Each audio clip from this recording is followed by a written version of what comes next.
एक मोठी बातमी येते शिंदेंच्या प्रस्तावाबाबत माध्यमातून मला माहिती मिळाल्याचं बच्चू कडू आता पत्रकार परिषदेत म्हणाले। एकदा सामंतांसोबत फोनवरनं चर्चा झाली पण त्यात काही स्पष्टता नव्हती। शिंदेंचा निरोप आल्यास नक्की चर्चा करू असं बच्चू कडू म्हणाले पत्रकार परिषदेत। चर्चेशिवाय विलीनीकरणावरती बोलणार नाही असंही बच्चू कडूंनी सांगितलंय। विलीनीकरण झाल्यास काहीही हरकत नाही असंही त्यांनी म्हटलं। अशी काही चर्चा अशी काही चर्चा झाली नाही। कसं आहे विधान परिषद, मला तर हेच माहीत नव्हतं। मी आता हिमालयातून पायी चालून आलो, म्हणजे मी आलो नाही हे त्याच्या दुसऱ्या तिसऱ्या दिवशी बातमी चालली एकंदरीत।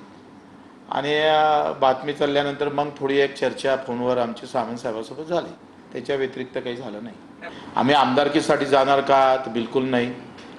आमचे मुद्दे आहे का जे काही दिव्यांगाचे उर्वरित प्रश्न आहे त्याला लगेच कुठेतरी आम्ही पाहतो पूर्तता झाली पाहिजे। आम्ही भावासाठी शिंदे साहेबांना उद्या जर विचार केला आमचा, तर आमचाही प्रस्ताव आहे, त्यांचाच थोडा प्रस्ताव। आम्ही काय म्हणते, पदासोबत युती करणारे लोक नाही आहे।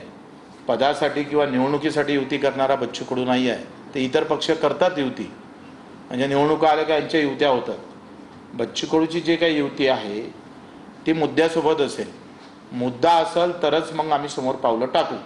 आम्ही शिंदे साहेबांना आम्हाला विधान परिषद गेलं, आम्ही त्यांचे पाईक म्हणून राहू, मेहनतीनं काम करू, प्रामाणिकपणे लढू। शिवसेना किती वाढवायची आहे तोही प्रयत्न करू, तो विषय नाही आहे। त्याच्यापेक्षा महत्त्वाचा विषय आहे की आम्ही जेवढं मायबापाने मानतो तेवढंच आम्ही दिव्यांग आणि शेतकरी मजुरांना मानतो। म्हणजे आमच्यासाठी ते देवासमान आहे।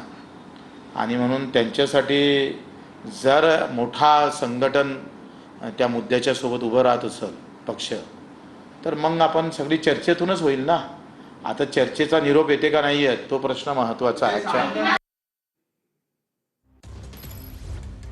तर शिंदेंच्या प्रस्तावाबाबत माध्यमातूनच माहिती मिळाली। एकदा सामंतांसोबत फोनवरनं चर्चा झाली मात्र त्यात स्पष्टता नव्हती। शिंदेंचा निरोप आल्यास नक्की चर्चा करू, विलीनीकरणासंदर्भात चर्चेशिवाय बोलणार नाही असं बच्चू कडूंनी नुकत्याच पत्रकार परिषदेत सांगितलं।